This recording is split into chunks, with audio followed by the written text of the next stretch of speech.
Terrific. Coach, if you could, go ahead and start us off with a quick statement, looking ahead to tomorrow's game at Wake Forest, and then we'll open it up for questions. I think, first of all, Wake Forest, they're a good basketball team. I know they've been hit early with the COVID pause and early in December, beginning January type time frame. Look, what Coach Forbes has done at East Tennessee State and at Northwest Florida prior to that, he's one of the best coaches in the country. I think they're very, very well coached. They play hard. I think Wake Forest runs just really good actions offensively. They defend the heck out of you. They're a good basketball team, and we're going to have to be really, really good if we want to have a chance to win the game on tomorrow night. And we'll have to play one of our best, if not our best game all year long, if we want to have a chance to win. Winning in the ACC is so darn hard. And then winning on the road is even harder. So we're going to have to be, with an A+ game. And looking forward to the game, and we'll have to go try to get it done against a very well coached, team that plays their tail off night in, night out.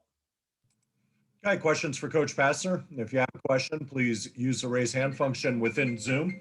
We'll call on people individually, beginning with Allison Mastrangelo from WSB TV. Hey, overall, kind of just give us, what is the confidence level of this team going into this final game, and how do you as a coach kind of make sure that they don't go in and consider this almost like a trap game, with the struggles that Wake Forest has had late in the season? Allison, what I would tell you is first off, obviously our guys have confidence. We've had some great wins and have done some good things, but I also recognize that every game is unique. Every game is different, and our guys have to be ready to go. You gotta, I've used the analogy in a sense that, and everyone talks about it, you're only as good as your last game. And that's really what it is. Duke, we had a great win on Tuesday. You can enjoy, you celebrated, you enjoyed it. Now you got to move to Wake Forest. And that's where we're at. We've shifted our gears to Wake Forest, and we know, we're going to need to play really well and play at a high level on both ends of the ball for 40 minutes if we want to have a chance to win the game. Next question comes from Jacob Roth from CBS 46. Yeah, hey Josh. So obviously you guys get a lot of buzz riding the win streak and everything.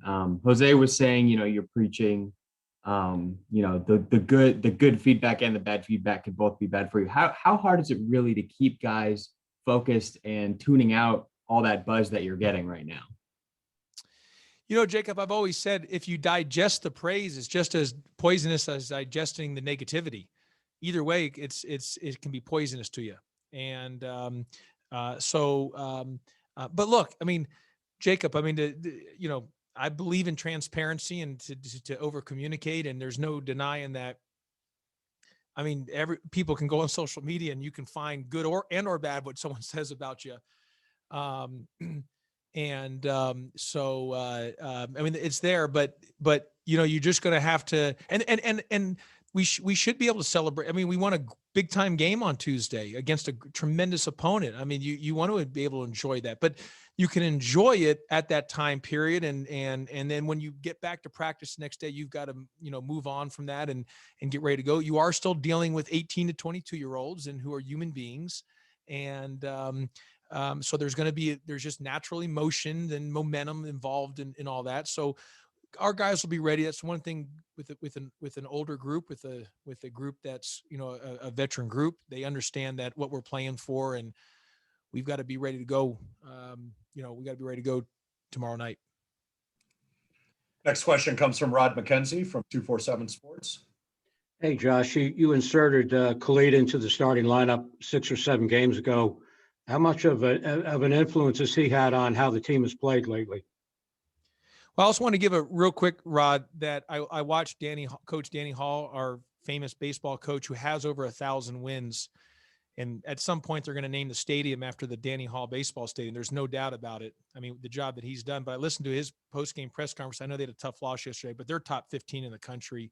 what he's done with the baseball program is unreal. They should put literally his name all over the baseball field. But Rod, they need more people. You asked 3 questions. I listened to all 3 questions. You know your baseball, and more people need to be asking Coach Hall on those questions. So I just want to throw out there to keep going on with Coach Hall. They had top 25 team. So, but anyway, Rod, regarding Khalid, yeah, he's done a nice job. I mean, I think we have 6 starters because Bubba Parham's a starter in my viewpoint as well too. So, yeah, I mean, Khalid's done a great job. I'm very proud of Khalid, and he plays hard, man. He plays hard. He really defends, and he embodies what we're about and what's important to me. And he gets on the court and does it through defense, through 50-50 balls, through just working as hard as he can. Next question comes from Ken Segura from the Atlanta Journal-Constitution. Josh, it's a possibility for you guys to get a top 4 seed if things shake out the right way. What would that mean, both as an accomplishment, but also in terms of kind of positioning yourself to potentially win the tournament? Well, Ken, I could go off and give you a bunch of stats I'd like for you to tweet right now if you want me to, but I'll keep to answer your question. But if more than, look, for us to finish 4th, first of all, we have to win the game, and that's hard enough. I mean, winning is hard. Let me just explain this. Winning is hard. Winning is really hard in the ACC, and winning is really, really, really hard on the road in the ACC. And so first and foremost, we don't even have a chance that we don't take care of business tomorrow night. And then secondly, you need a little help because you got to have, Virginia beat Louisville if those 2 things happen. You have to win, or Georgia Tech has to win, and Virginia has to win. But to me, more than that, just continuing to move forward. I think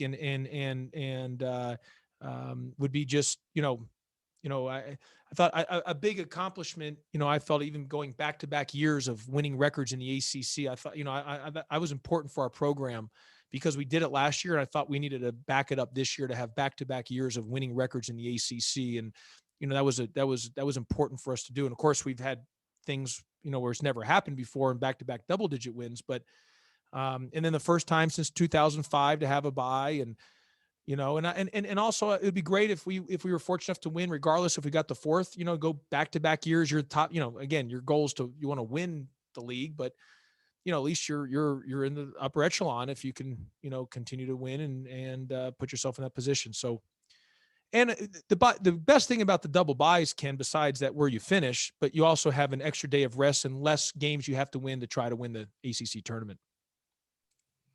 Next question comes from Randy Waters from the Georgia Tech Sports Network from Learfield IMG College. Josh, put yourself in Bubba's place when you were a young guard in Arizona, and the freedom that he had at VMI and the green light offensively, and now what he's doing as far as limited shooting opportunities and taking charges and rebounding and whatever. Put yourself in his place and talk about that as a player. Well, if I was in his place and thinking about it, Bubba wouldn't be at Georgia Tech, because I'm in this chair that I'm in right now. I spent most of my time as a player at the University of Arizona sitting on that chair. Randy, I was 42-0 as a player at the University of Arizona, 42-0, but I only got in games that we were up 20 to 25 points. Everybody wanted a Pastner game. That means it was great for the economic impact in Tucson, because that meant it was a win. Everybody was going to be happy. People were going to flood the restaurants because it was a 25-point win. So it was always a good day when Josh Pastner got in the game. But anyway, I say all that to say, regarding Bubba Parham, first of all, he's a stud. Bubba's a stud. Think about what Bubba and talk about player development. How many people didn't believe Bubba could ever be a starting guard in the ACC? You see Bubba's size, and he impacts the game with winning plays, defensively, 50-50 balls, charges, the way he shoots the ball. I mean, he's made big plays after big plays. He's unselfish.